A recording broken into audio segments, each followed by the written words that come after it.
Welcome to In the East Wing. In today's episode, I'm going to be talking to Kathy Gannon. Kathy is a Canadian journalist who has been covering Afghanistan since the 1980s. She is well informed about the country's history, politics, and culture.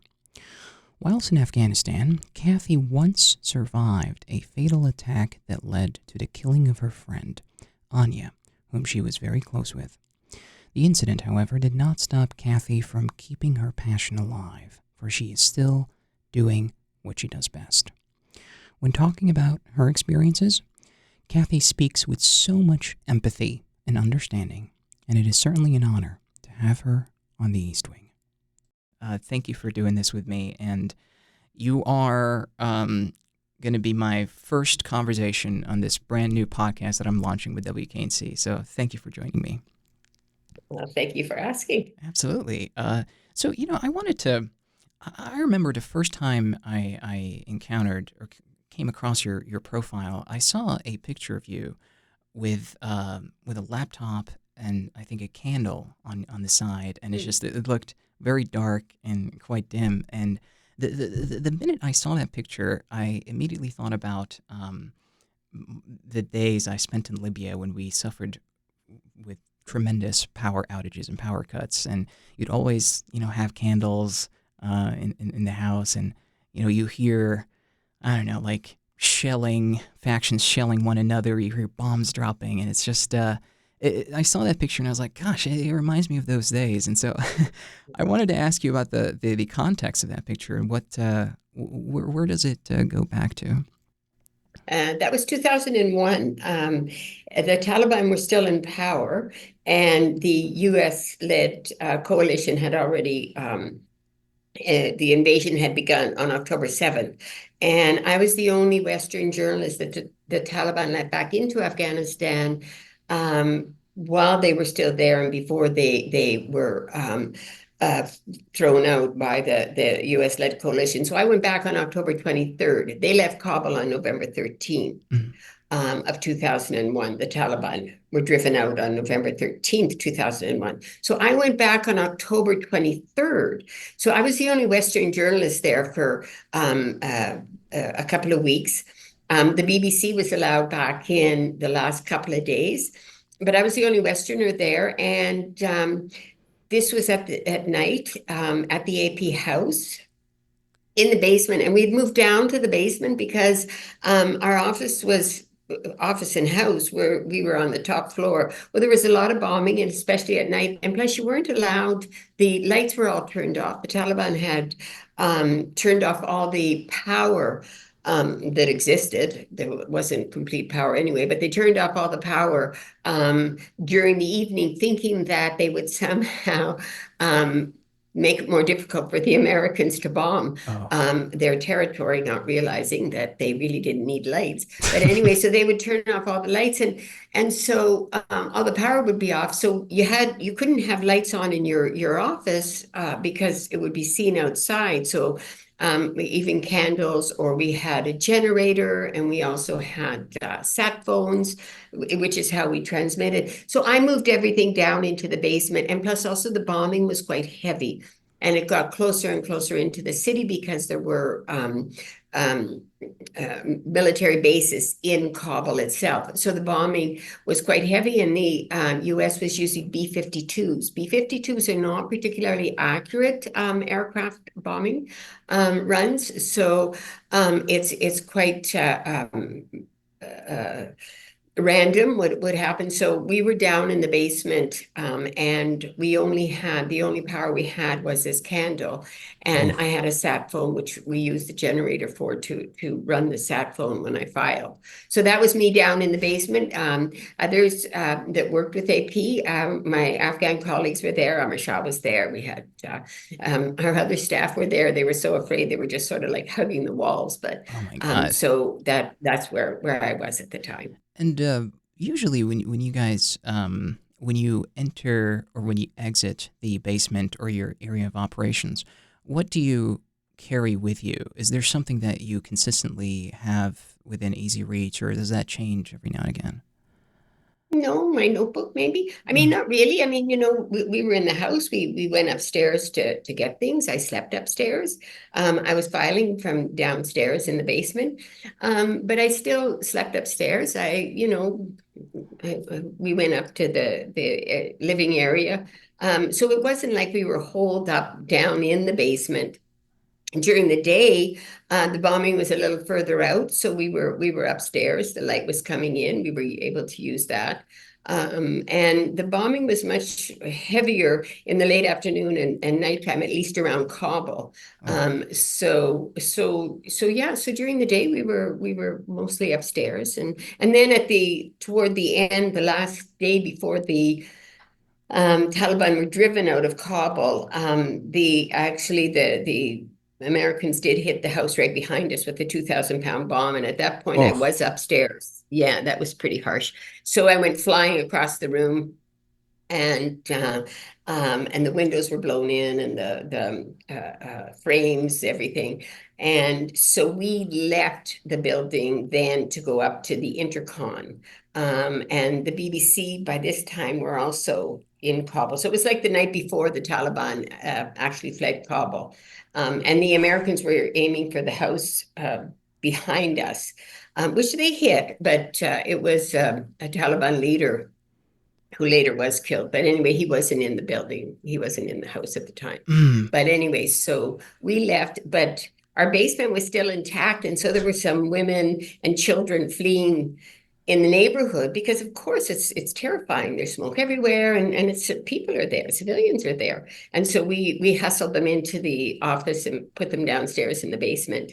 And our driver, who was really Abdullah, stayed down in the basement because the basement was still intact. And we went up toward the intercon, somehow thinking that that might be safer, and communication. And where we were in Kabul at the time, in Wazir Akbar Khan, was a very heavy, there was a lot of Arab fighters that were in that area. So we knew that that was a heavily targeted area as well. So we thought, okay, we'll get out of that area.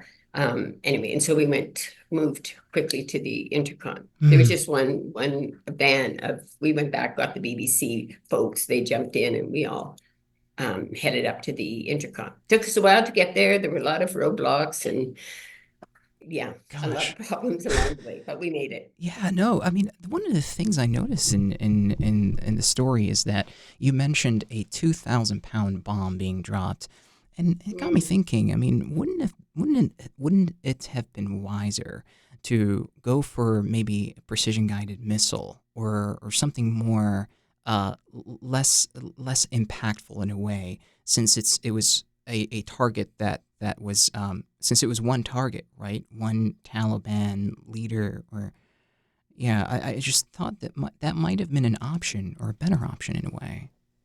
Yeah, I'm not a military person, so Hmm. I'm not going to I'm assuming that you asked about why use the 2000, why not something more directed. You froze there for a moment. Yeah. Um, I think they at in Afghanistan, certainly using B-52s in a urban area is not a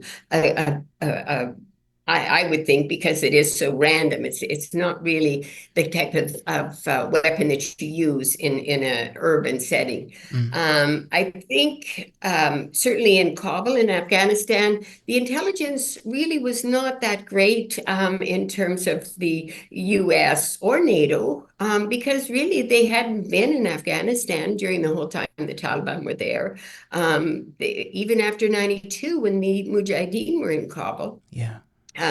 the ones who were backed by the US to fight the former Soviet Union, they were pretty much, everybody had pretty much left them alone. They were fighting each other, and then the Taliban came in. So really, the West hadn't been that engaged in Afghanistan, except for wanting Osama bin Laden. But even at that, their level of intelligence abilities in Afghanistan were fairly limited. So I don't know that they would have been able to pinpoint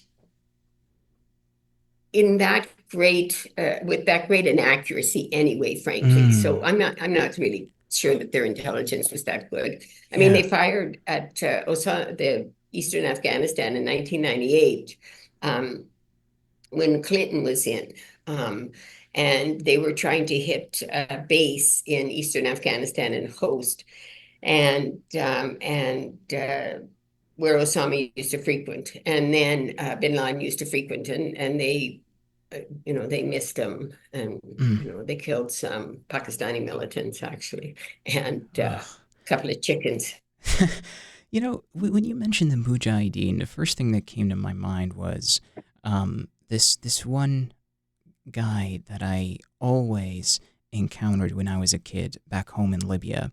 He lived in next to my grandma's house, and whenever my family and I would go to our grandma's house and we would play in the street, out in the streets back when there weren't any smartphones, or things that would keep us busy in the house, we would always see this guy outside in at night, and he had and I'll never forget this guy. His name is Al Amin.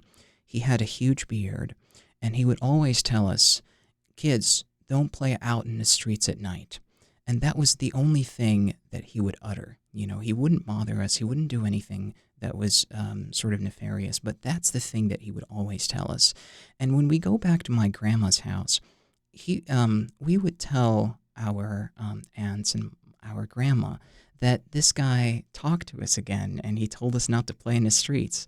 And they would tell us that Al Amin is a nice guy, but he went through so much as part of the Mujahedeen in Afghanistan. He actually was a fighter back in, during the Soviet Afghan war. And so, Afghanistan to me was always at the back of my mind and until, I sort of grew up and started learning more about the country. But you, Miss Gannon, you've been covering Afghanistan since the 80s. So you've witnessed I guess the whole, the war between the Mujahideen and the Soviets, right? I mean, how or why did that start? It's such a interesting, Yeah. yeah. Yeah, I mean, it started after the Soviets invaded Afghanistan, but it was the height of the Cold War Hmm. as well. And so, really, the Mujahideen became proxies for the United States against the Soviet Union, and they were the staging arena was Pakistan. And at the time, it was a military dictator in Pakistan, Zia Haq. And Ziaul Haq was a very, he had just thrown out Zulfikar Ali Bhutto, the prime minister, who was a progressive and a liberal leader. And Ziaul Haq was a very rigid Islamic ideologue. Hmm. And so he's the one that invited a lot of the sent out the invitation to all the countries, the Muslim countries and Arab countries, to please come and fight against the Soviet Union. But to be clear, the United States was an equal partner in this, Mm. and all of the Afghan leaders and the non-Afghans, many from Arabic-speaking countries, were supported in large part by the United States. Uh, by the Western countries. Surreptitiously, a lot of the weapons came through Egypt, but a lot of the support, the US was a partner with Pakistan in this. This was Hmm. not, certainly Pakistan played a big role. It was a staging arena, but the US was a big partner. It was at the height of the Cold War. They really wanted to go after the Soviet Union for their invasion of Afghanistan in 79. And Ronald Reagan invited these Mujahideen groups to Washington at one point. He's the one that dubbed them freedom fighters. Right. He's and there was a real outflowing of refugees into Pakistan, and it was a U.S. university, and I want to say the University of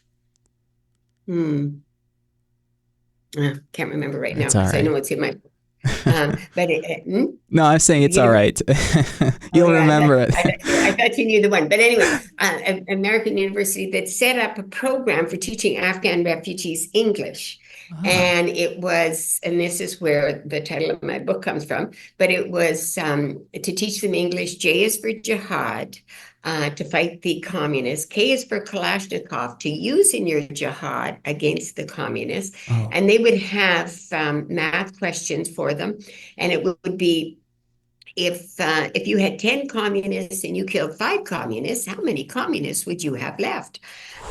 So that was used in the refugee camps in northwestern Pakistan, the Afghan refugee camps. So to be clear, the U.S. was very much behind capitalizing on that Islamic fervor to use it as the motivation behind fighting the godless communists. And Ronald Reagan, who was then president in the United States, used that very term, saying, the godless communists and these freedom fighters are fighting, to preserve God and country. And so it was very much the use of that in terms of as incentive mhm. toward fighting the former Soviet Union in Afghanistan, and who had invaded to prop up the communist government, the pro Moscow government that was there. And then Yeah. there was a lot of talk that it was because the Soviets went in because they wanted a warm water port. They wanted to get through to southern Pakistan, blah blah. So I mean, how the rationale behind that, whether that was their goal or whether they were just worried. They came in because they didn't want their southern belly to be. They wanted an ally in Kabul, against in a strategic part for them, because of course it was the former Soviet Union, so all the Central Asian states were part of the former Soviet Union, until Gorbachev then came up with the um, it changed later, and of course, Ronald Reagan took credit for the breakup of the Soviet Union. But so really, Afghanistan, if you think about it, was the last real big Cold War Yeah. battle. So there was a lot of fervor, and they really capitalized on that Islamic fervor to motivate the Mujahedeen. And the Mujahideen were in Pakistan. The groups, they were divided into 7 groups, and the majority of the money and the weapons went to the most restrictive of the groups, Oh my. the Gulbuddin Hekmatyar groups, even Ahmed Shah Massoud. He was not a moderate by any stretch of the imagination. Yunus Khalis, the more moderate groups, the more progressive groups like the Geilanis or even Mujahedeen, who Hamid Karzai was associated with, they barely got any money and they barely got any weapons. The real bulk of the weapons and support went to the most uh, um, religiously Mm. restrictive groups. Was very close to the Arabs, the Saudis. He was very, very close with the Saudis, and Hekmatyar was very, very close with them. Obviously, the Haqqanis, Haqqani, yeah. yeah, yeah. I know now people know the word, the name. But anyway, so they got all the weapons and the money, and actually Jalaluddin Haqqani, Sirajuddin Haqqani's father, was very close with the United States, and during that time, and there certainly was a lot of support for him within the CIA Right. at the time when they were funding and sending money into Afghanistan to fight against the former Soviet Union. He was very strong. But you have to understand that a lot of these, whether it's Sayyaf, who was very, very close with the Saudis, and with many in Al Qaeda, Sayyaf ran training camps. And then the Mujahideen took power in 1992. The Soviet Union left in 89, Hmm. February 1989. And in 1990, of course, the Berlin Wall fell down, collapsed, and the former Soviet Union disintegrated, and Ronald Reagan took credit for it. And the Mujahideen, I have to tell you, also took credit for it, and they still do. Gosh. So, and then when the U.S. Left in 2021, they again said, see, we defeated the first Mm-hmm. superpower, now we defeated the second. But anyway, And you were there so I, from the 80s, right? You were involved as a war yes, correspondent. yes, as a matter of fact, I was in Afghanistan from, I mean, off and on, but from 80s, I think the first time I went was 86, just before the US gave the Mujahideen Stinger missiles. And it Oh. was the Stinger missiles that actually turned the war around, because before the Stingers, the Soviet aircraft could come in very low, because I remember going in with the Mujahideen, and they came in so low that you could actually see the face of the pilot. I mean, Oh I my mean, we were in the goodness. mountains, mind you, but they were coming in so low, or the helicopter gunships could come in so low. Once the Stingers were given to the Mujahideen, um, they then had to stay above 20,000. I think it was 20,000 or 22,000 feet, the aircraft, because any lower and the Stingers could hit them. So Mm. that really helped turn the war around, really. And that was in, I think, the fall of 86. The Stingers were given to the Mujahideen, many of who later sold them, I have to say, to some to Iran, some to anyway. God. and then the Americans had a buyback program later. Anyway, so that really turned the war around in 86. Gorbachev had a year of what was called a scorched earth policy, Hmm. where they just pounded the hell out of Afghanistan, the east of Afghanistan, the south of Afghanistan, and refugees came out in large numbers. I remember being in the mountains, and they dropped napalm, a lot of napalm on the mountains, which is a horrific weapon, because, of course, it burns your skin, and it also destroys everything in its field. But Gosh. when that didn't work, they then started to negotiate a withdrawal, the Soviet Union, and they had these proximity talks, which they held with the Mujahideen, with the Americans, and anyway, and in the end, Mm. they came up with an agreement to leave, and a slow withdrawal that the last one withdrew. I think it was February 15th, 1989. Yeah. And then the pro-Moscow government of Najib, he lasted for another 3 years. Everybody thought he would collapse as soon as the Soviet Union left. But in fact, he lasted for another 3 years, because the Soviet Union left a lot of weapons and whatnot. But anyway, he lasted for another 3 years. And then the Mujahideen went in 92. So that would be like Hekmatyar, Emmett Shah Massoud, Rabbani, Sayoff, Fahim, all these people who the Americans would later bring back in 2001, all of whom were crooks, I have to say, Warlords, right? um, and proved themselves to be very corrupt. And they started fighting among each other for power from 92 to 96, because and a lot of fighters went home, but these leaders then really entrenched themselves in Kabul, Sayoff, and it was really it was vicious in Kabul from 92 to 96. I mean, upwards of 50,000 people were killed, and Wow. many of those same leaders, and they stayed until 96 when the Taliban came and threw them out. But many of those same leaders were then returned to power in 2001. I mean, there's a real symmetry there, because they were in power between 92 and 96 and brought in the Taliban. You got rid of the Taliban, who were all former Mujahideen anyway, Yeah. and they threw them out. And then you got rid of the Taliban, and you brought back the same people who were there between 92 and 96, and they were again thrown out in 2021 by the time. I mean, it's like history teaches you nothing. It's you saw how they behaved when they were last in power. you saw the very same people, the corruption, the lawlessness. I mean, there was a lot of fighting as well, with different groups, and it was vicious. And yes, of course, the Taliban, Osama bin Laden was there, but they did not bring Osama bin Laden to Afghanistan.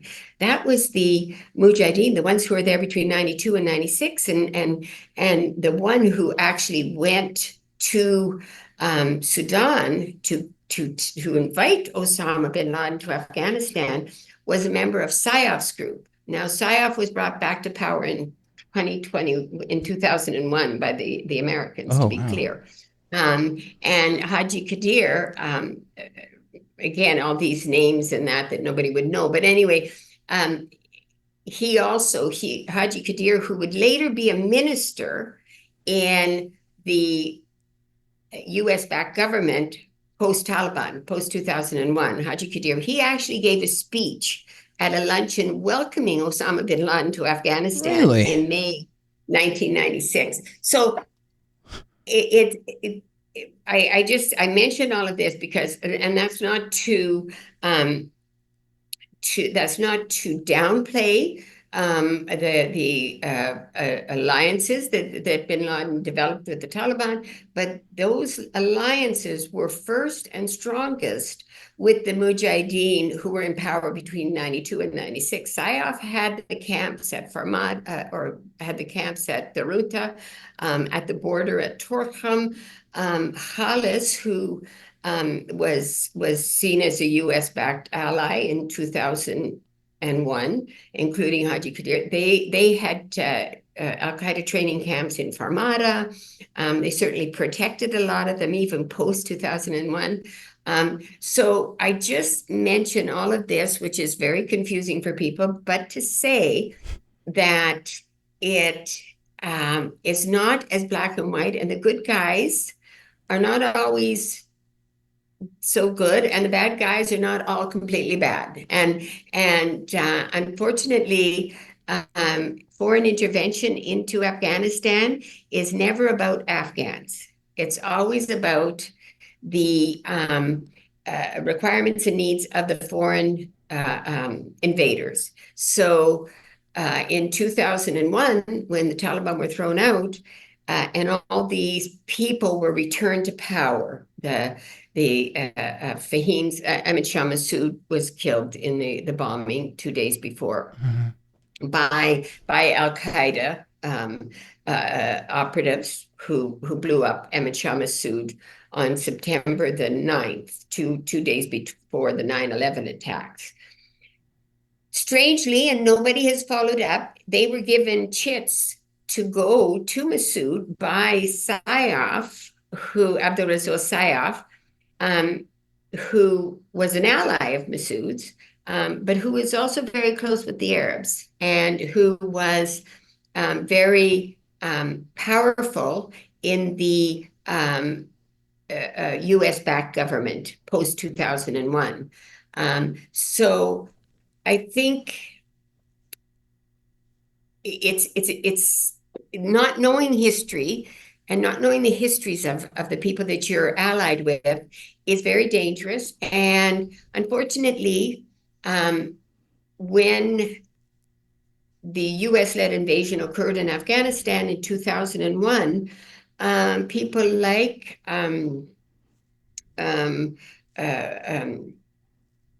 what's his name? That were doing the negotiating, and they knew who these people were. They knew who was SIOF. They knew who was Fahim. They knew, and they said, no, we've talked to them, and we've told them that you're either with us or you're against us.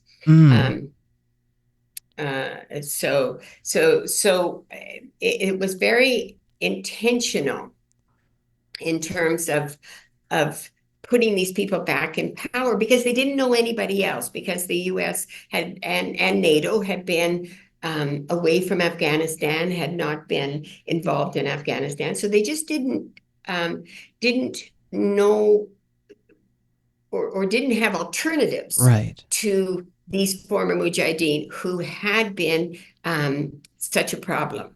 Now, I know you don't edit it, but I need a moment. I need a moment Absolutely. to uh, um, what's his name? Zalmay So, Khalilzad. okay, you got it. You got it. Oh, I'm impressed with your memory, by the way. It's just, I was like, really? this is such a like a Are you solid really breakdown. are you kidding me? This is so it was Zalmay Khalilzad. Uh-huh. It was Zal who was there in 2001, who was a special representative for the US. Now, Zal knew every single one of those people. Yeah. And I remember saying to Zalmay Khalilzad, what are you doing, Sayof? Fahim? These, look at what they did to Kabul before. As a matter of fact, in 2002, there Uh-huh. was a big meeting in Loya Jirga, and it was the women who stood up and said, what are all these warlords doing here? These Mujahideen leaders, Wow. what are they doing here? Look outside. They destroyed this city. Why are they here? Those same people, one of them was Zalmay Khalilzad at the time, suggested she be sent away as an ambassador somewhere so she couldn't be speaking out. But of Uh-huh. course, he didn't want anything to happen to her. But he said maybe she should be appointed somewhere as an ambassador. And instead of doing anything with these warlords who had been such a problem, um, they put them in the front seat of this big gathering, and they made them even more powerful. I mean, the Americans sent in bucket loads of money in suitcases in the first days. Wow. All the American CIA leaders, they brought in bucket loads of money, and so it also contributed to the level of corruption, of course, when you're just handing over money to ensure that people do what you want them to do. So I'm just saying that Mhm. history should have taught us something, but because, as I said, foreign invaders of Afghanistan rarely, never mind, rarely, never, I think, and this is just my opinion, have it's never about Afghans or Afghanistan for these invaders. It's about whatever their needs are, or would and I even say that's fine, but to behave in a way that doesn't even at least give something back to them, and imposes upon them these same people who had been problematic earlier, and to do nothing to stop them from behaving the same again. And then you're surprised 20 years later Right. that it's back as big of a mess as it was back in 96 when the Taliban came the first time, and the Taliban are coming back. One of the reasons the Taliban were able to overrun so many bases so quickly and is because people weren't invested in the government. Afghans weren't invested in a government that was so corrupt. I mean, it was just so corrupt. So you're thinking, well, do I risk my life, or do I, or do I take the money, and they were paying off some soldiers, and then the soldiers just left the bases, and or do I stay and fight? Well, people weren't invested because the government in Afghanistan at the time was so corrupt. And I'm not saying that some things didn't happen over those 20 years. Of course, kids did go to school, but it wasn't solidified because you didn't hold anybody accountable for anything. You didn't Hmm. impose, you didn't create jobs, or a manufacturing industry, or a base that gave people an investment in their country, Yeah. So yeah. Yeah. Anyway, I'm rambling now. No, this is really fascinating the way you just described. Well, first off, again, I want to say that I'm very impressed with the way your memory works and the names that you just shared and the description of the events that have unfolded over the years. This is really impressive. I think one thing, I've forgotten a lot. but you've remembered enough, I would say. But one thing I just noticed from the last. Well, a few things I'd love to pick to to explore with you. But one thing in particular was I guess the lack of trust in the government, and maybe I would add to that the lack of understanding by the foreign, uh, the whether it be the U.S. or NATO, lack of understanding of cultural sensitivities, right, or not knowing what the society wants or not understanding what they demand. Not Uh, caring. I mean, it yeah. wasn't rocket science to try to understand. You have Mhm. to care. You have to, you come in and you open up places in Kabul where you serve alcohol, and it's, we've liberated the Afghan. Well, Afghanistan is a rural country. It's mostly agriculture. Yeah. Um, Kabul is not Afghanistan. I mean, you have to have a desire to know a place, to understand a place, to know the people, um, to be able to respect Hmm. who they are. Now, imposing your way isn't necessarily respect, I mean, that's not, but it wasn't hard to learn, to try to understand, Yeah. to want to understand so that you can work with Afghans to find a way forward that works for them. But that wasn't never the intention. So it's not that, gee, they just didn't know the cultural ways. And Hmm. so, they tried, but no, that wasn't the intention to understand Afghanistan. And Rumsfeld, his name slipped my mind for a while, but okay. Now we're back. Rumsfeld, yeah, Rumsfeld specifically said, we are not here to nation build. And then, of course, that changed, and they were there to nation build. Yeah. Yeah.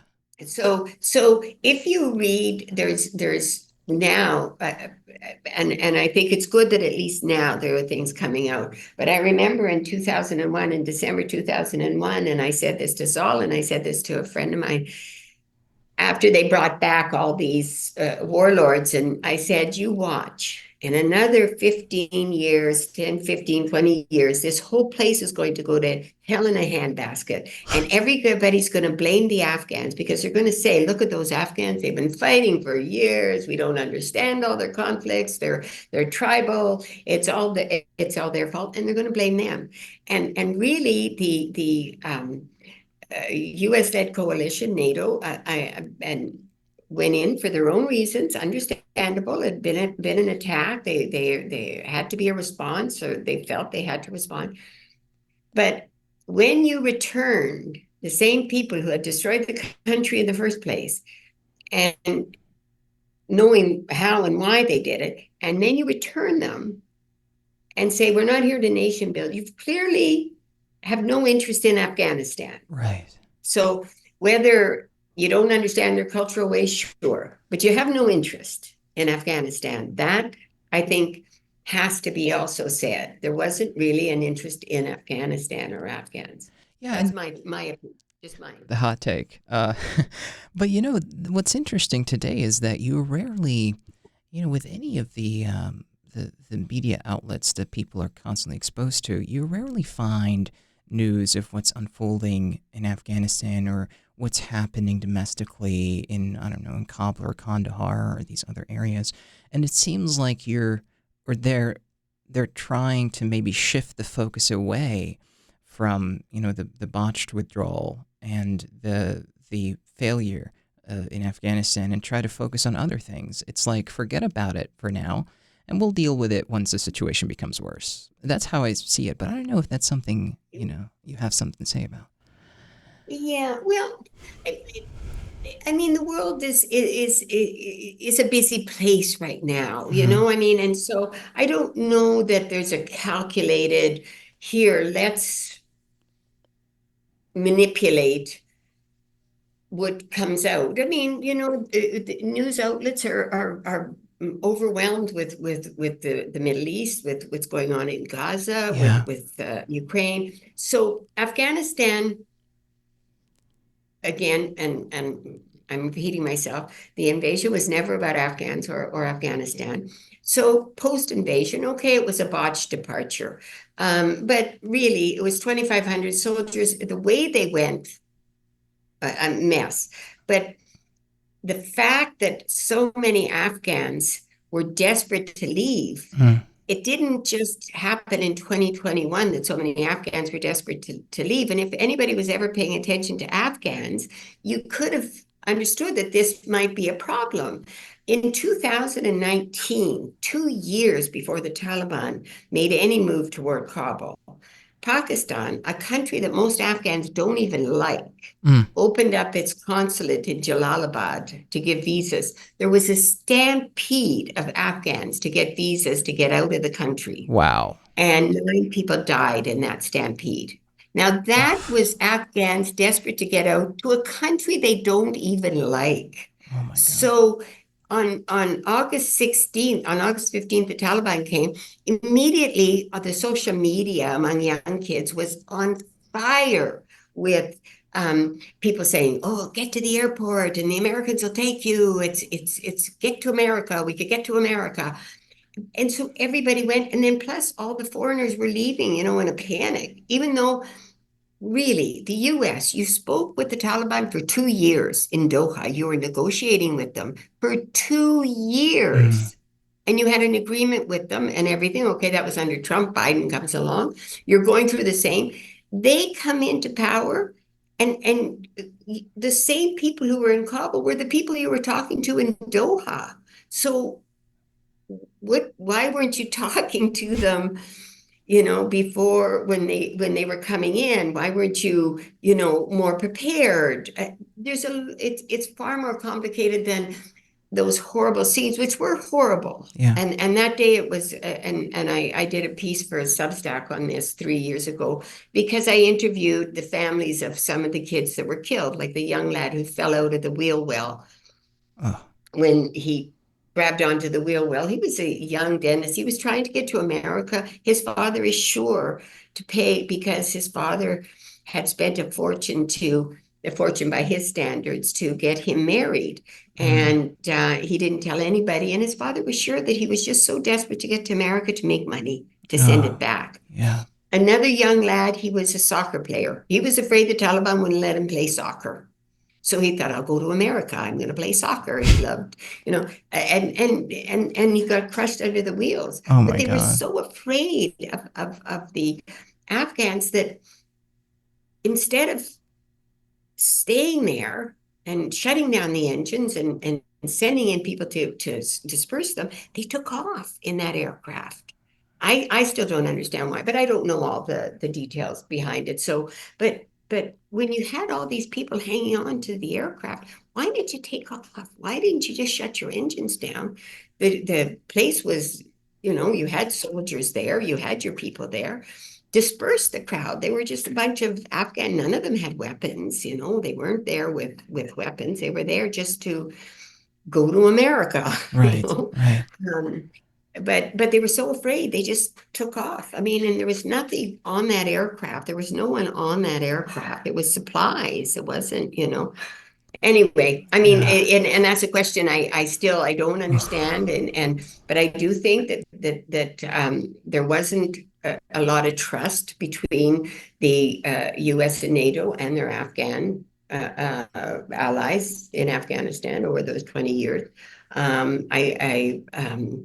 There was a report done in 2011, and Mm. it was the U.S. Army psychologist did this study of Afghan soldiers and American soldiers. Okay. This is 2011, 10 years before. Yeah. And it's a very interesting study, because it says the American soldiers, they didn't trust the Afghan soldiers that they worked with. They said, oh, they're Taliban by night. They were with us by day. They go Mm. back to their villages. They're this, they're that. It was really very insulting. Equally insulting from the Afghan side toward their American and NATO partners, saying that, we got substandard equipment. Our guns are always um, not working properly. They don't trust us, and really they're so rude, and they do this, and they won't drink anything in the market. They have to have their own water with them. They think that Oh. they're so. Yeah. That. This is not, Yeah. you know, No, it's just and that was before. that was in 2011.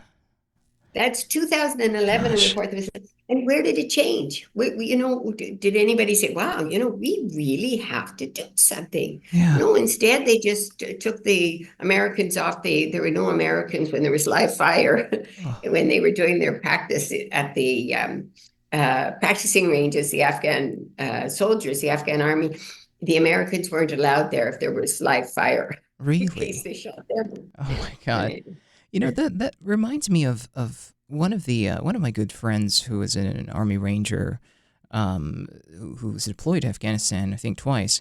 He told me something similar about this idea of perhaps unintentional or maybe even intentional segregation, where the Afghan army would probably not be having lunch with the U.S. military. So if they're sharing a meal, if they're having lunch, they wouldn't share a meal together. It felt like there was some level of separation between the U.S. military personnel and the Afghan. This comes from his experience as an Army Ranger.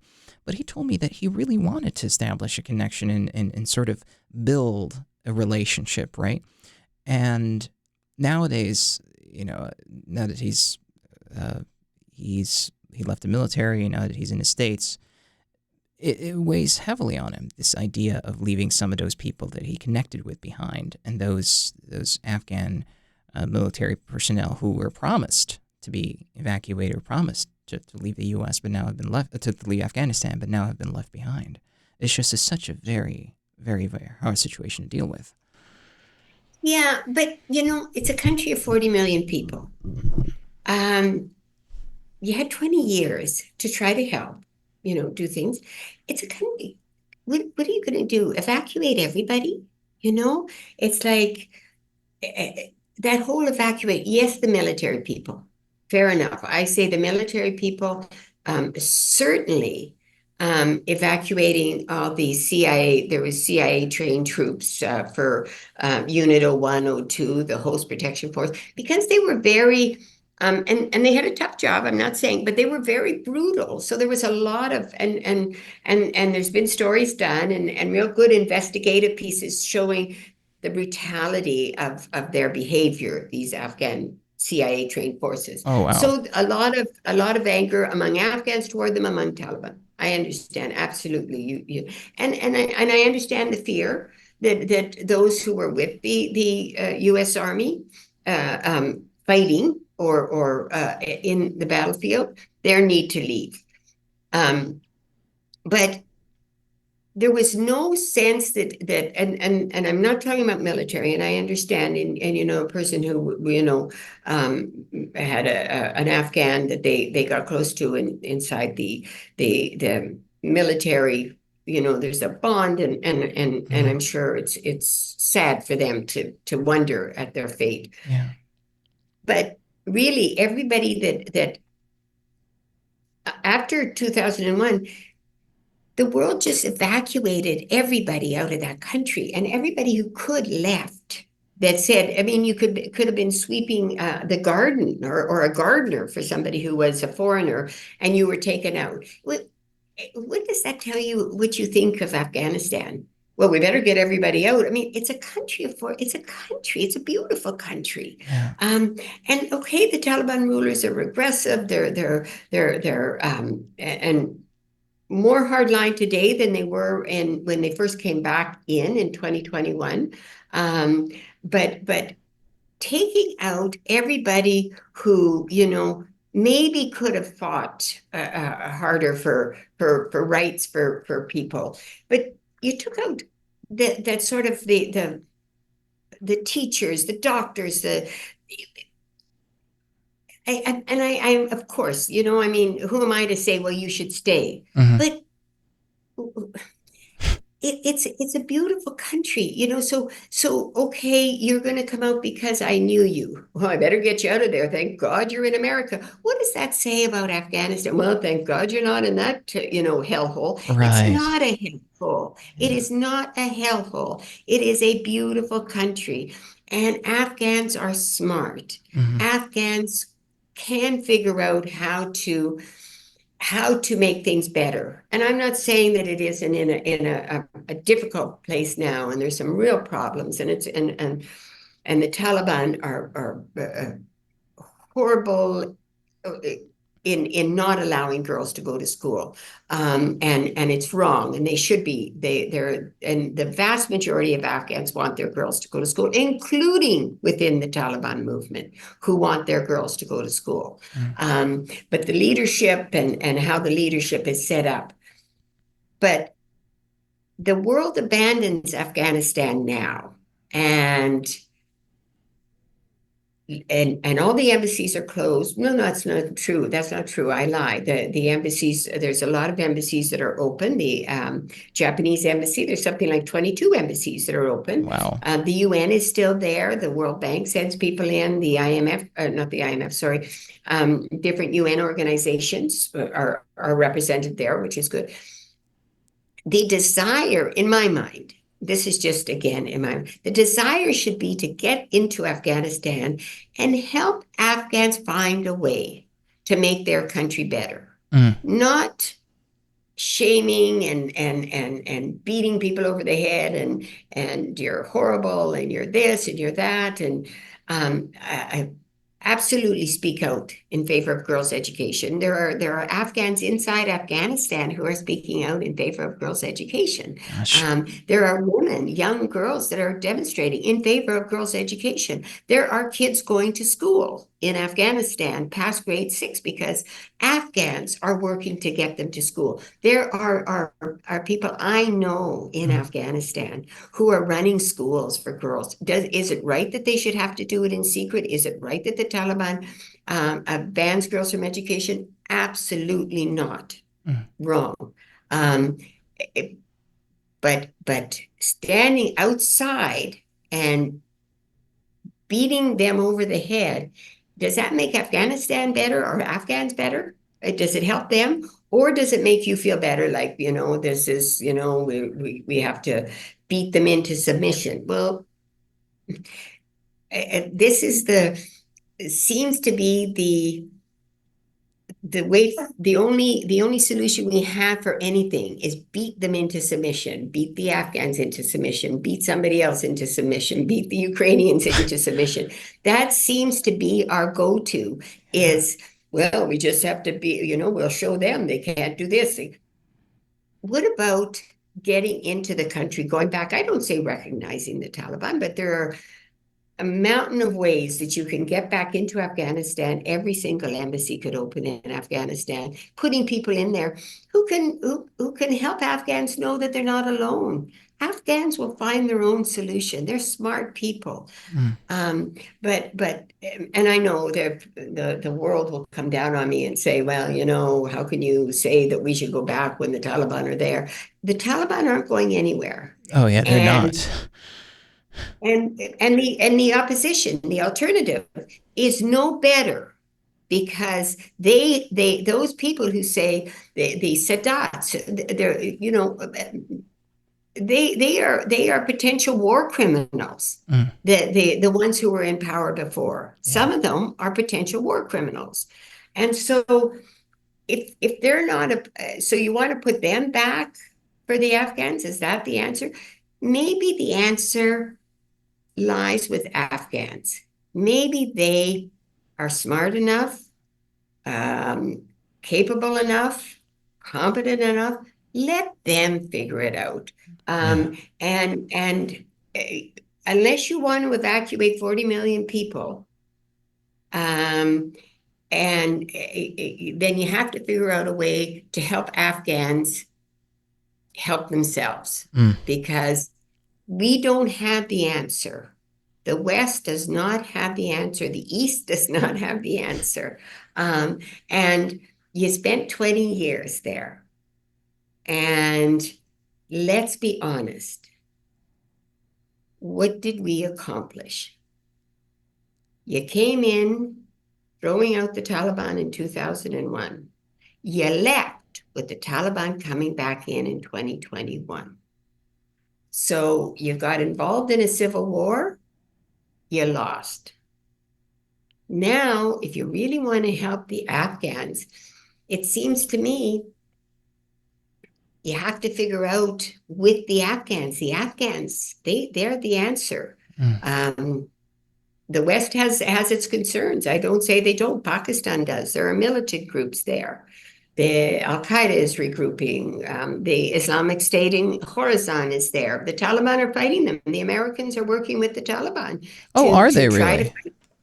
Well, I mean, I don't know for sure that they are, but yes, of course I think they are. Yeah, no, of course they are. I mean, because they were prior to 2021 in terms of going after Islamic State in Khorasan, Mm-hmm. because the Taliban are opposed to them as well. In Kunar, the Americans couldn't do anything. They knew they needed to have the Taliban to go into Kunar because they had no ability. So on that, you're aligned with the Taliban. On that, you agree. ISK, you don't want them. Mm-hmm. So, okay, there's allegiances among the Taliban with Al Qaeda folks. That goes back to the Soviet invasion of Afghanistan.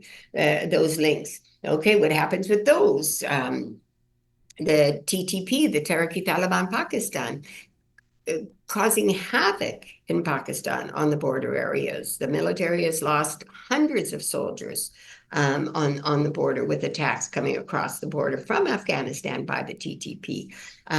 There are members of the IMU, the Islamic Movement of Uzbekistan there. There's members from Gosh. the Uyghur, the Turkestan group, and a lot of other alphabets that I can't remember them all. But it's an alphabet city in there with the Oh my militant God. group. There is a real need to try to help Afghanistan and Afghans, because Afghanistan is more than the Taliban, and and you have to isolating them didn't work in the past. We saw that. Mm-hmm. They were isolated when they were there between 1996 and 2001. And what happened? It became a haven for anybody who said they were had Islamic credentials. They ended up in Afghanistan. So it didn't help to isolate them then between 1996 and 2001. That led to 9/11. Osama bin Laden was there. Right. Taliban weren't part of it. There were no Afghans involved in 9/11. They were all Saudis. Mm-hmm. And there was planning in Germany. I didn't see an invasion of Germany, but anyway, and no, I'm just kidding. Seriously, I am. No, we know. But so I'm just saying, Yeah. so realistically, everybody benefits if we work to try to figure out a way to help Afghans improve their country. Mm-hmm. And it's not going to happen by making demands, do this or else, because what leverage does anybody have? None. Yeah. Or okay, we'll stop the assistance. Okay, that makes it worse for Afghans, and poor Afghans become poorer. And is that what people want?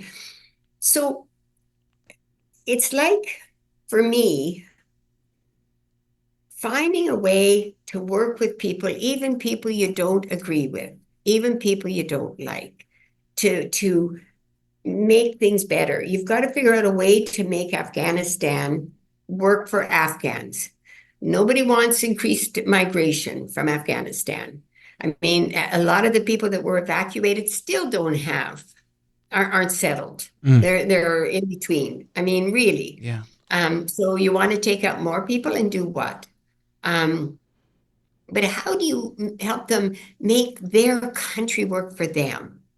How do you help them? And I don't have the answer, honestly. I really don't. But I do believe strongly the answer is not in isolation. It didn't work between 1996 and 2001 when they were last in power. You saw what happened. 9/11 happened. I don't say it's completely because of that.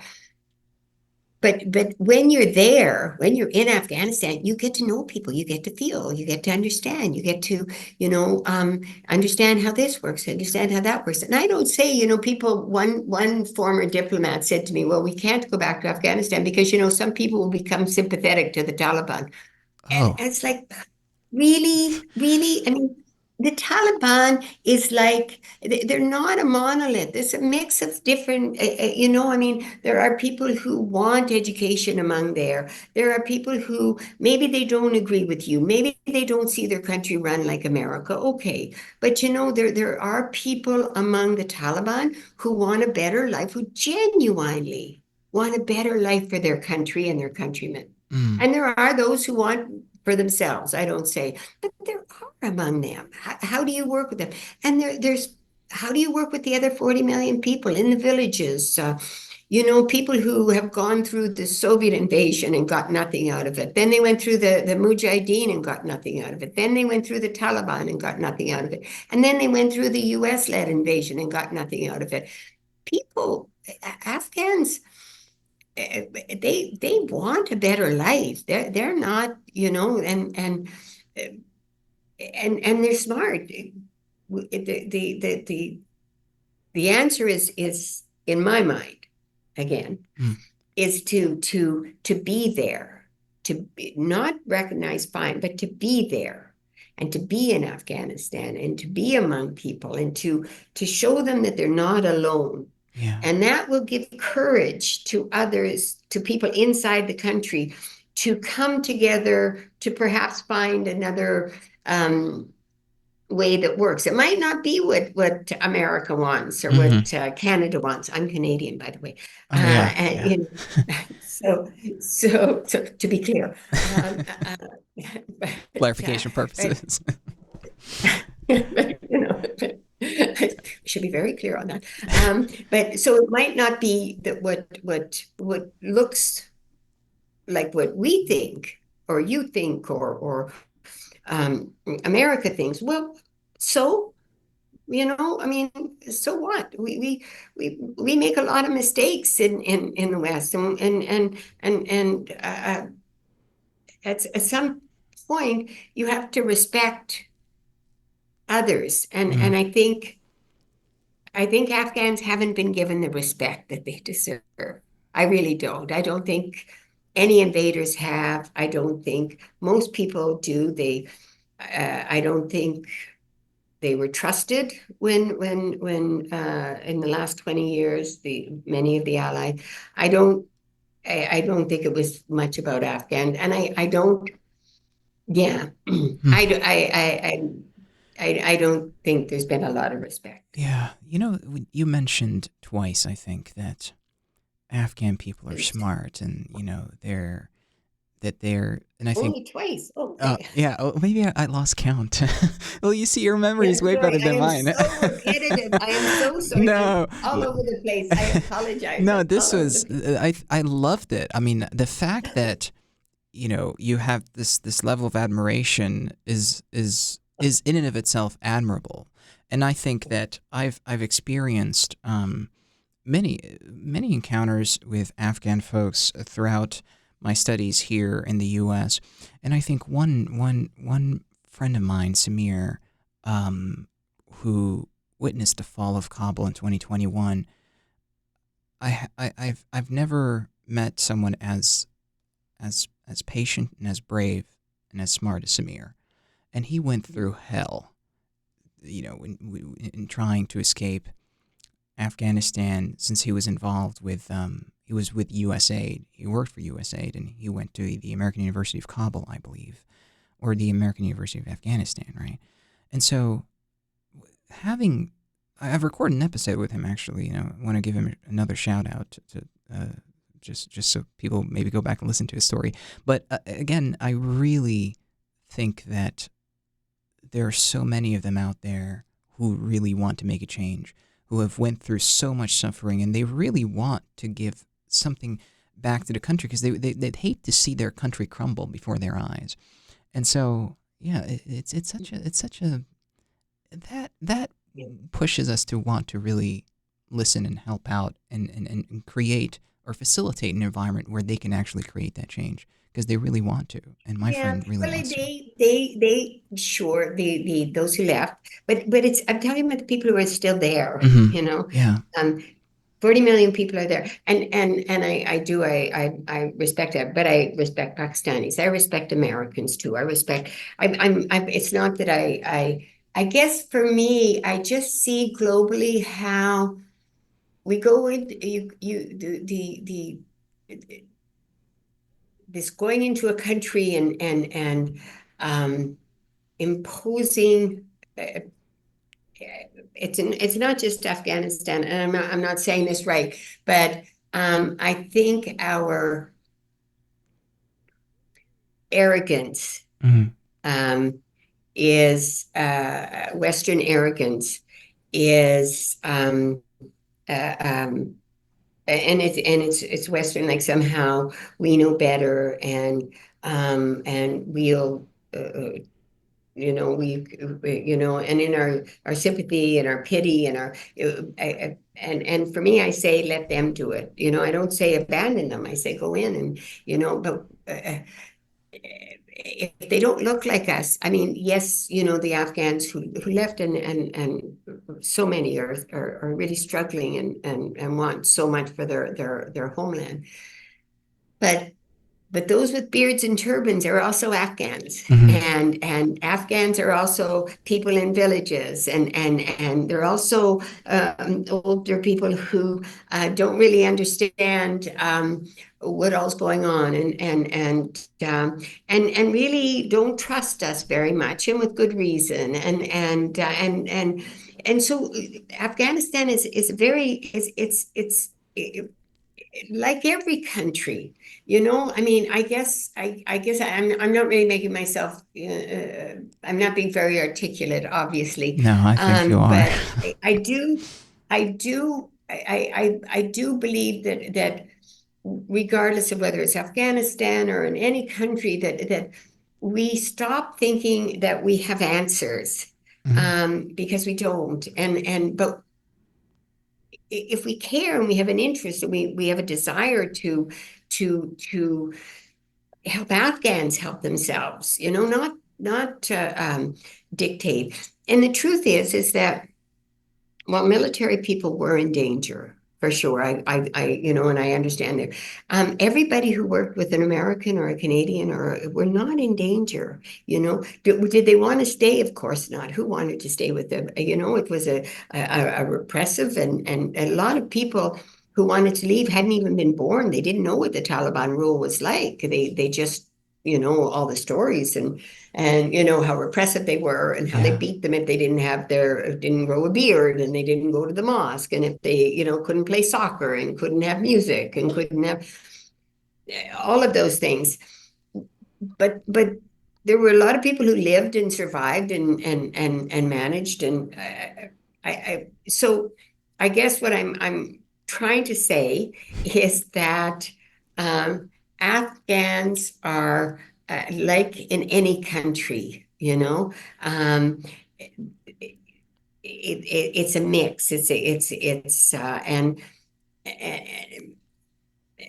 Yeah. I don't want to say anything about everybody who left. I don't want to say anything about, I just want to say that in my mind, unless you're there, and that to me is these meetings in Doha, these meetings in, I just want to say why, go to Afghanistan, have tea with a whole bunch of people, talk to them, try to figure things out, meet people, just be there. It will give people courage to, a lot of the reason when people left and they started to really, they were in a panic because every foreigner was getting on a plane and getting the hell out of there. Right. So it was like a massive fear. So, it was like wildfire that it was spreading. And then, I mean, they were taking up people who were like,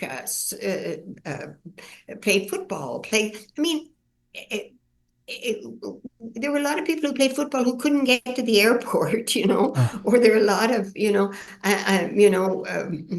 girls who wanted to do things who couldn't get to the airport. Well, it just seems to me that And if I hear people say, well, we're going to really work to get them out of there. I think, really, really get them out of where? Mm, I mean, and it's that whole idea of if it's not the West, it's some shithole. Well, it's not. mm, And I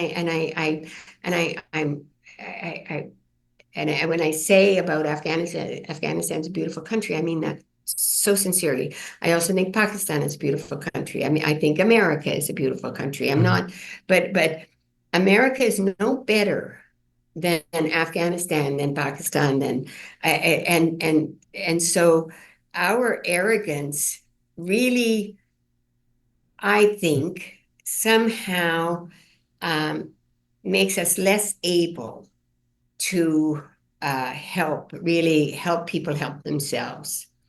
Yeah, Anyway, that's a I'm not being very articulate, so I apologize. no, no. I mean, I know it's almost we're 9 hours apart, by the way. For anybody listening to this, we're 9 hours apart. This is like what in the morning in the U.S. where I'm recording this, and Miss Gannon is in Pakistan. Uh, I think I think your experience, Miss Gannon, is very unique in a sense that you witnessed Afghanistan in the 80s. You've witnessed it in the 90s, right? And in the 2000s. Mhm, Um, mhm. things, first off, one of the things I want to maybe explore with you a little bit here is the idea of simplicity and how different the culture. Well, I mean, again, I mean, Afghanistan's very diverse, but I think generally speaking, there's some level of simplicity that the Afghans have that you probably wouldn't encounter in the West, whether it be Canada or U.S. or otherwise, right? I mean, there's something about um, this sort of lifestyle that's very that's maybe more community based or more collective in a way that Well, makes it a little bit interesting to sort of transition from a Western point of view to, Afghanistan maybe well, view of the world.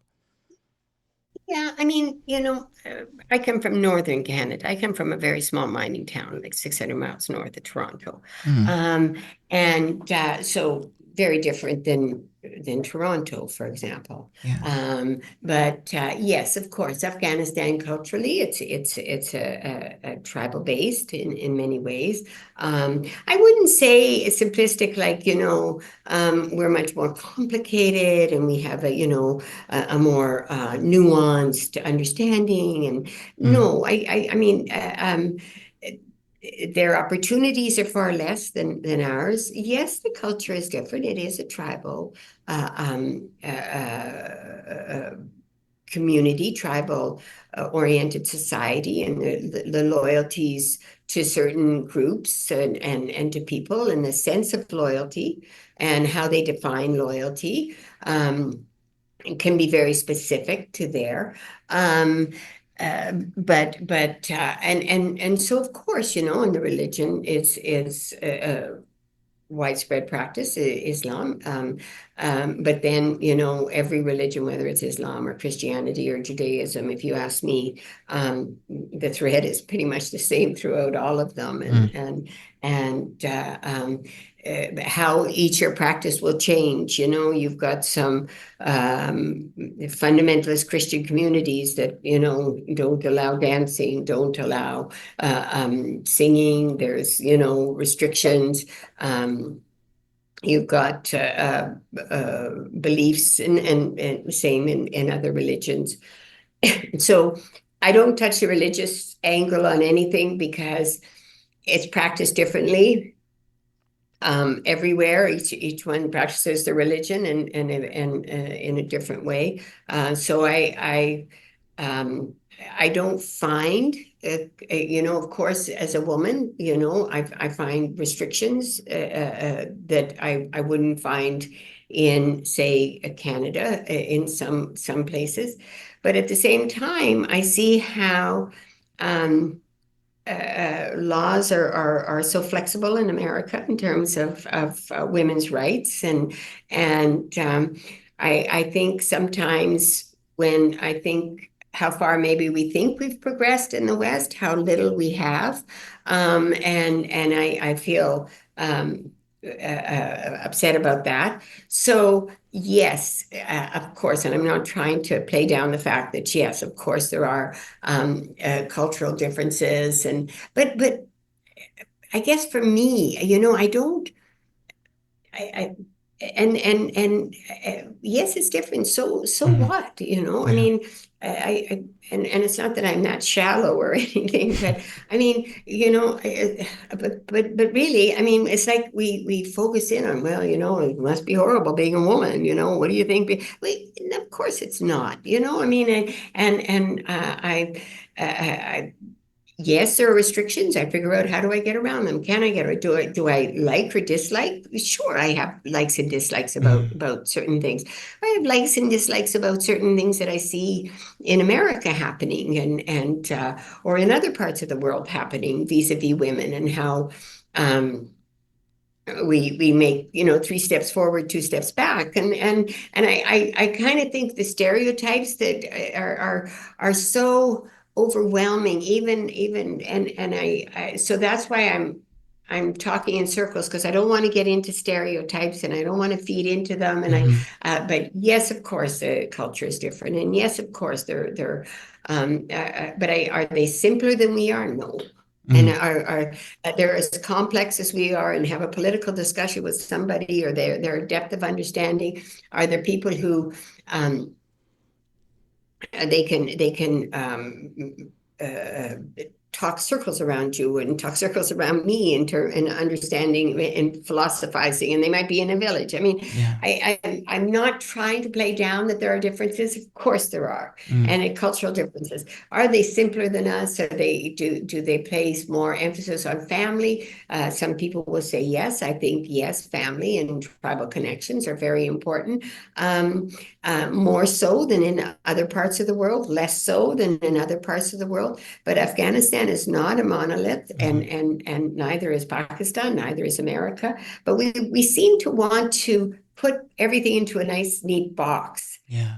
I Categorize mean, things. and especially outside of America. Well, they're this, and but no, I mean, I like them. Oh my goodness, no, they're good people, good people. Mm. But they're not quite. Well, they're not quite like us. I Yeah. mean, There's always a but and in there. huh? What are you talking about? At the and yes, there are differences, but so what? There are differences. Again, it's not that I'm so shallow, and it's not that I don't respond to restrictions, and it's not that I'm unaware of um, restrictions on women, and but also lack of restrictions on some. In some areas, Hmm. it is restrictive. You go to another place, and it's not. You we want to define nations. We want to, for example, and this is just an example, and I'm not attacking America, but Yeah. you have more killings in America, shootings. You during post 9/11, there were renditions, there was torture, there was thousands disappeared in Afghanistan without telling anybody. They were taken from their they were taken, and families knew nothing of where they were. Oh. Now, that does not define America. That and But if it happened in Afghanistan, that would define Afghanistan. You would say, look at that. What a kind of a country is that, for God's Mm. sakes, that they just pick people up and they don't even tell them. They torture them. What kind of people are they? But it doesn't define America. Well, I want to say the Taliban does not define Afghanistan. These warlords that were put back into power in 2001, they do not define Afghanistan. The person who shot me, he didn't define Afghanistan. Just as and I guess I resist this desire to characterize a nation, a people, a religion, Mm. and maybe I'm just too stupid. I can't characterize. Yeah. No. I think there's something about the I think when I first proposed that idea that I wanted to explore, I think I sort of maybe tied it back to my society being somewhat tribal as well, Libya, and how there are things that I really like about the simplicity, somewhat simple, right? I wouldn't. Again, it's hard to sort of, use you generalize, right? There are things that might still have simple elements to them, but it's somewhat of an advanced society. We have things that are do exist in the West, and we have things that do not exist. But there are instances where I feel like that it's more I'm more comfortable with that level of simplicity than the complication that I may encounter here in the West. And I'll give just a stupid, ridiculous example. When I was in Libya this past year, I just slept on a mattress on the floor. I didn't use a bed, and it's I think for a lot of people here, it's just so difficult to imagine how one would do that because they've always been, I guess from the minute they were born, they've always been accustomed to sleeping on a bed.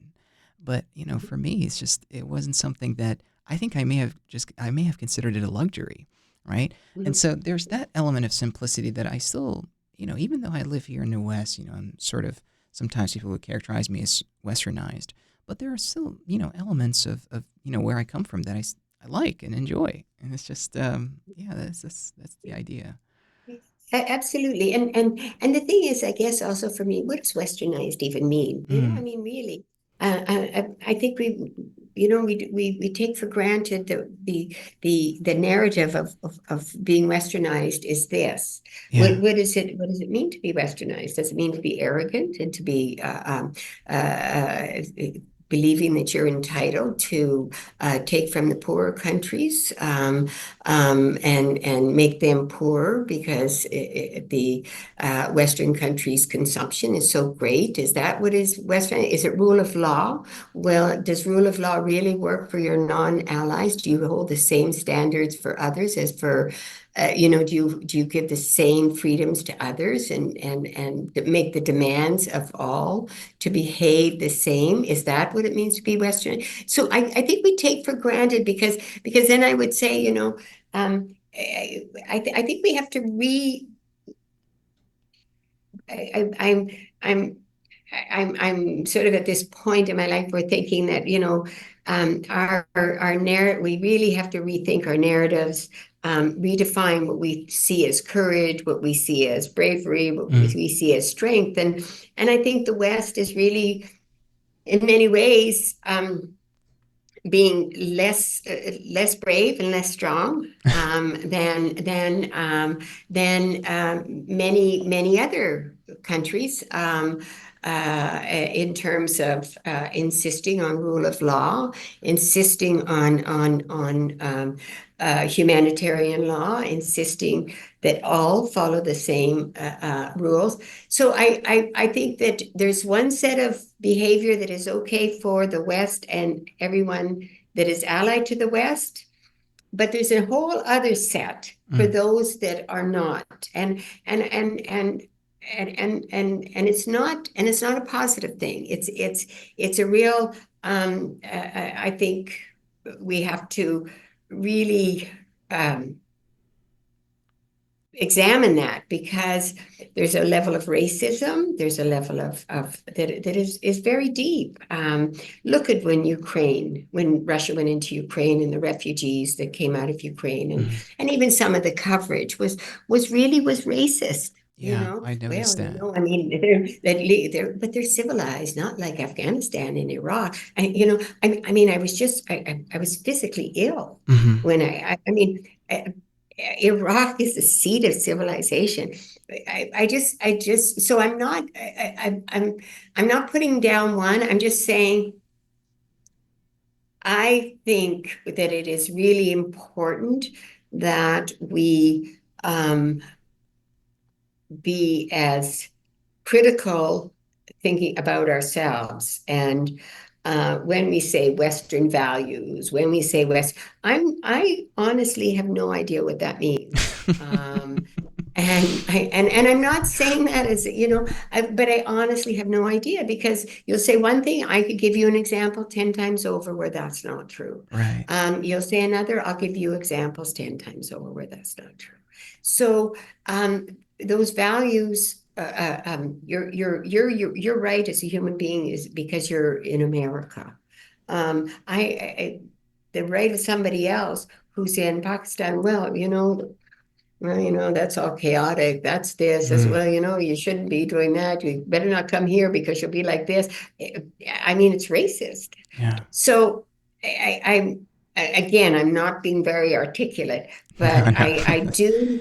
I do believe that we have to be far more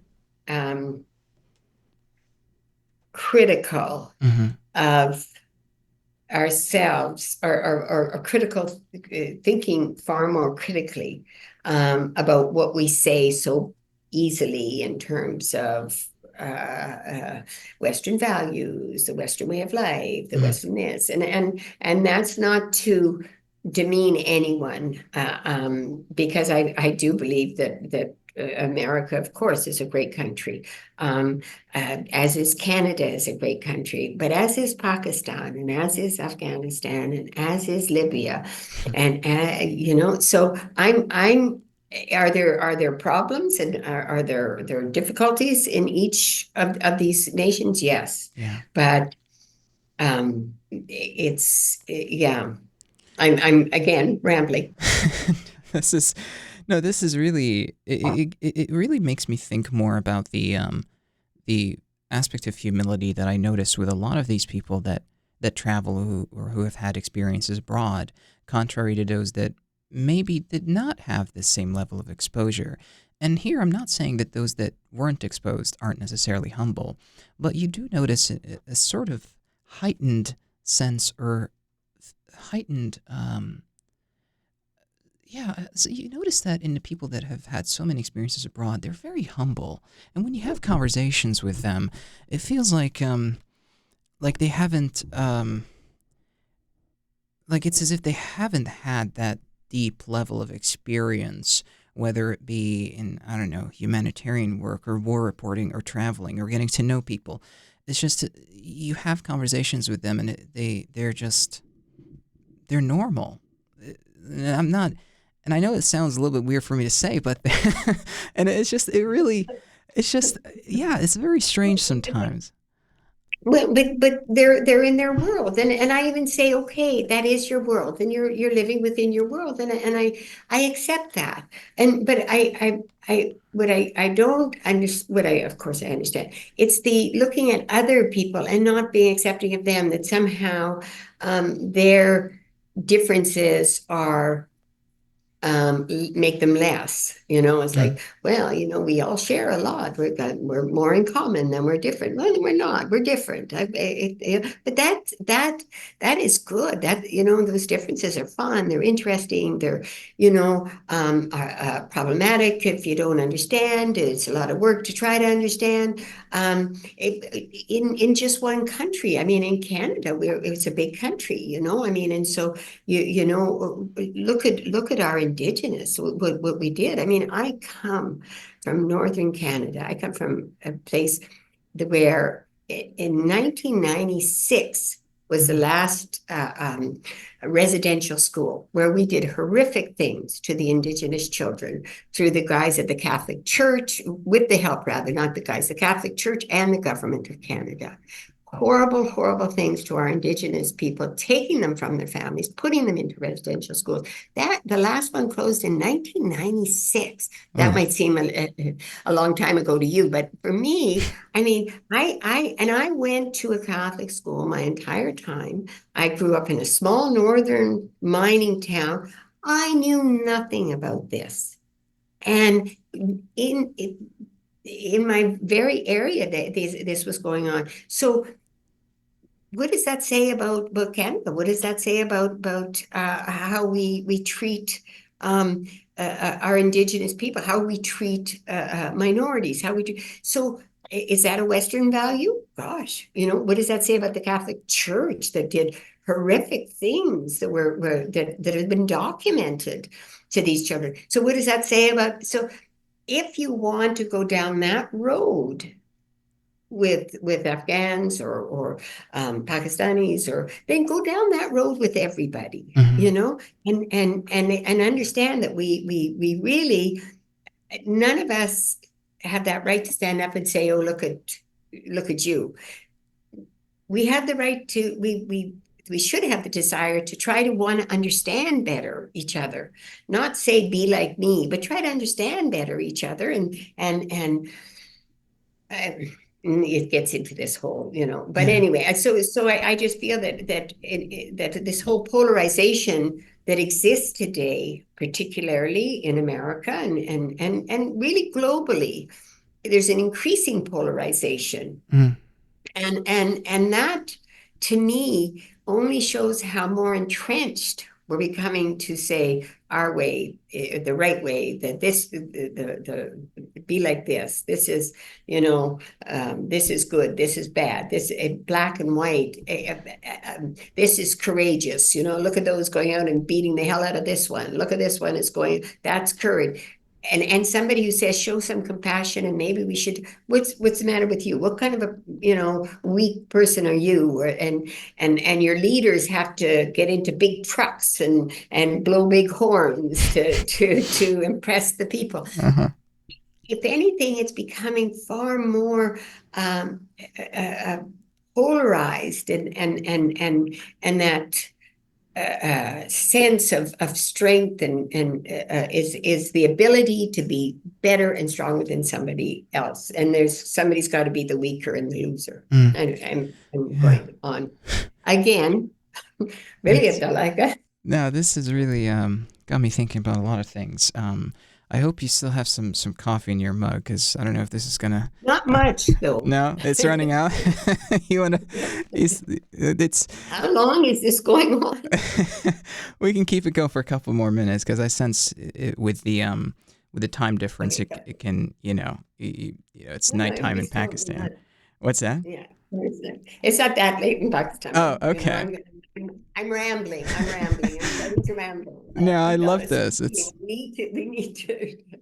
Yeah, no, it's really I think sometimes when I talk to people who have had, I guess, a similar background as yours, who have been in these very dangerous situations, and who have tried to maybe make a difference or highlight people's stories, when I tell them that I admire your bravery, they would tell me it's the people who are brave. It's not me that's brave, but it's the people that I've interacted with, or that I've covered, or that I've listened to their stories. It's those people, and it just got me thinking about this, which ties back to what you were saying about the concept of bravery. It's sometimes, for me, it's just very difficult to define. I mean, Mm. I look at your background and your stories, and the one would be the experience of the person that shot you. And I think people who are listening to this might not be able to see your video, but you still have your arm is still healing, right? It was forever like this. I have no use. So but I have wonderful physiotherapist and doctor who have made it possible for me to be able to use this mechanism. Helps me. Yeah, because I was going to ask about because you can move your arm and your fingers. I was going to ask if that was something that because you can, yeah, because oftentimes I would think you might want to let it rest, but you can move it, and that's it's good. Yeah. Um, but yeah, I don't know what you think about yourself in terms of the experiences that you've had, and this idea of whether you consider yourself brave or not. I mean, what do you Mm. where do you stand on this? Like, I'd love to explore that with you. Where do I stand? No, because I've been terrified at different times. I mean, like anybody, you get scared in a situation, and um, I'm I'm a few things. Uh, I find courage in the people that I do spend time with, and when I'm doing their stories and talking to them and being in the environment, and I find courage from them Mm, because I think, okay, this is, and I'm so grateful that people open up their hearts to you, and really in so many situations, honestly, Abdallah, I'm not sure I would. I Yeah. want somebody coming in and and then opening my door and after you've lost a child or lost many or survived an explosion or um, uh, um, have been away from your family for forever. And I mean, I've been, of course, in Afghanistan, Pakistan, but I was also in South Lebanon in 2006 for the war then. I was Hmm. in Central Asia, a couple of coups. I was in Iraq, northern Iraq, and I, I'm so grateful that I'm able to. I had those opportunities to be there to be able to talk to people, to hear their stories, to be able to report what was going on, and to try to help people see and understand. I guess my friend who died in the shooting, Anya Niederinghaus, who I adore. We did some amazing work in Afghanistan together, and she's just wonderful. But she said she received the Courage in Journalism Award in 2005, and she said, I have to remember this quote properly, otherwise um, struck by lightning. Let's hope not. Is yeah, exactly. No, she said, she said, it's not about me being courageous. I'm not. She said, I report other people's courage. She was a photographer. She said, what I do is I report other people's courage with my heart and with my camera or Oh, with I my eye, love something like this. that. But it's true. And for me, it is. You're telling their story. It's not about me. And it's just, it makes me crazy when I hear reporters, oh, this is just so heartbreaking, and I feel so sad for. Who cares? Just tell their story. That I feel sad. Well, so tough luck. And I don't mean it that way, like, but I mean it in that it's not about us as a reporter. It's about letting people hear their story. I did this. I'll just tell it real quickly because I'm rambling again. No, But I did I this like series this. I on like on this. honor killings, and I interviewed the brother who killed his sister. A Because brother for who me it was killed his really sister? his sister, yeah, and in honor killing. I did a series Oh, on honor killings in Pakistan. And my editor, who was wonderful, after I'd done it, and some people said, well, it's horrific. Of course, it's horrific, and nobody's trying to suggest it's not. But you you you have to try to understand. I mean, that's the only thing we do as reporters. We ask questions. We ask questions to try to understand, so that the reader or the news consumer can understand better. And so, and the more I talked, and he talked about, why he did it, and people were laughing, and because she, was going to marry this one, and all his friends were, and he was being taunted. Not an excuse, not, of course, and nobody's trying to suggest that it was. But when my editor was going through it, and she said, Kathy, it's funny, of course, horrific, and it's not a suggestion that it's not horrific, but you sort of understand, we all have that sort of what people say. Well, it's hmm. not completely out of the realm of our all of our sort of understanding. And I believe so strongly that helping people understand doesn't make what happened right. And somehow we've lost this. We think that if we're trying to help you understand the Taliban, so you think the Taliban are okay then. So you like the Taliban, so that's what you're saying. Then no, or so whatever, something. But you should understand Russia's invaded. So you think Putin's not a bad guy. So you're trying to say that Russia. It, It happens. it, People say it's that. but it's the idea that you understanding is not saying something is right, or helping people to understand isn't trying to, it's not my job to make you hate Putin. Mm. It's not my job to make you love whatever. My job is to try try my best to help you as a news consuming person understand. That's it. You choose to like, not like, that's great, do.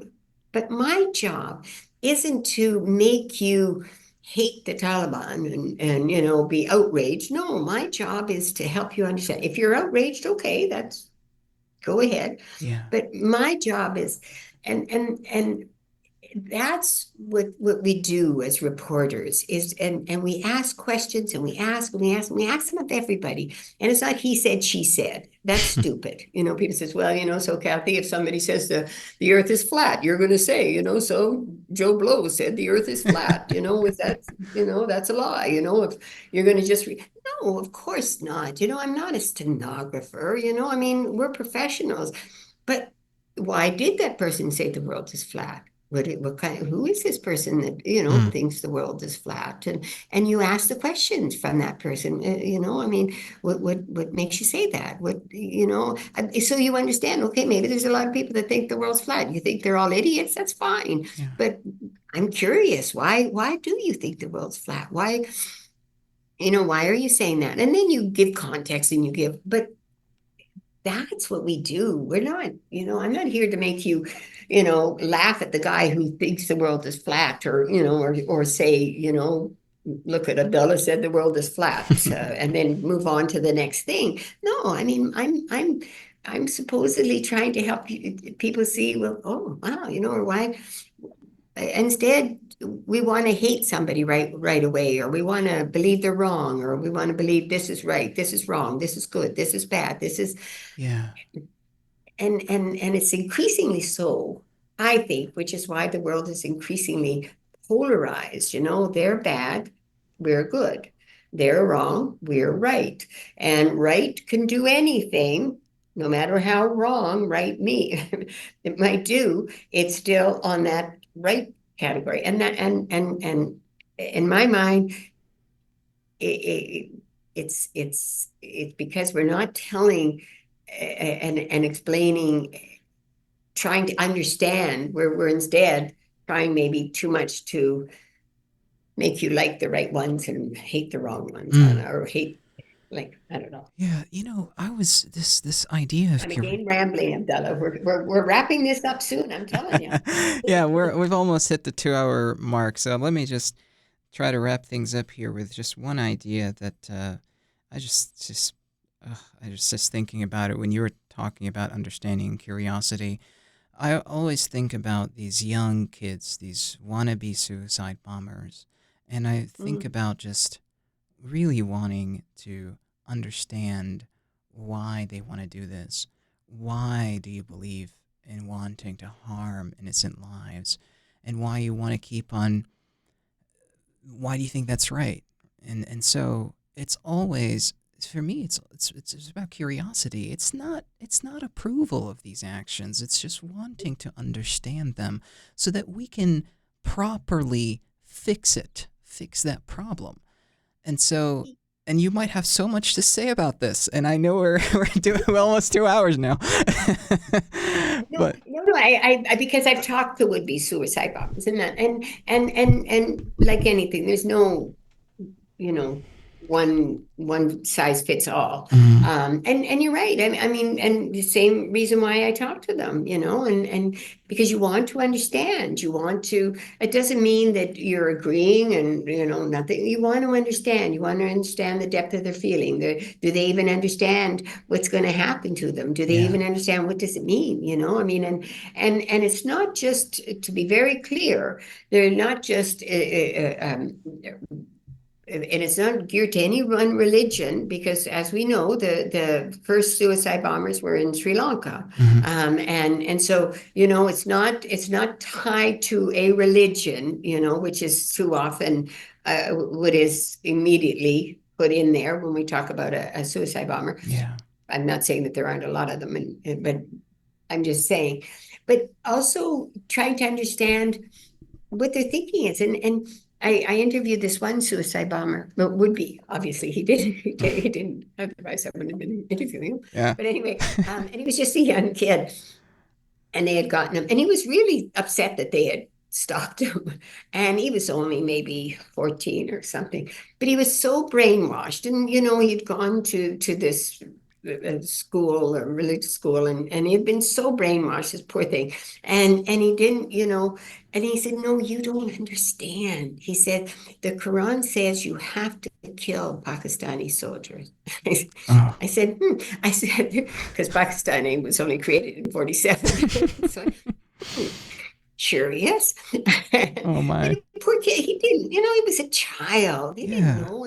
And some school or and this is where I fall, of course, then you then get into following it up into religious leaders. And I'm not saying specific religion, and yes, with suicide, I mean, every religion has its religious leaders who have done horrible things. And, I mean, whether it's the Catholic Church, whether it's Islam, whether it's Judaism, whether it's and even Buddhism, I mean, so I'm not, and I know I do this all the time because I want to be very clear.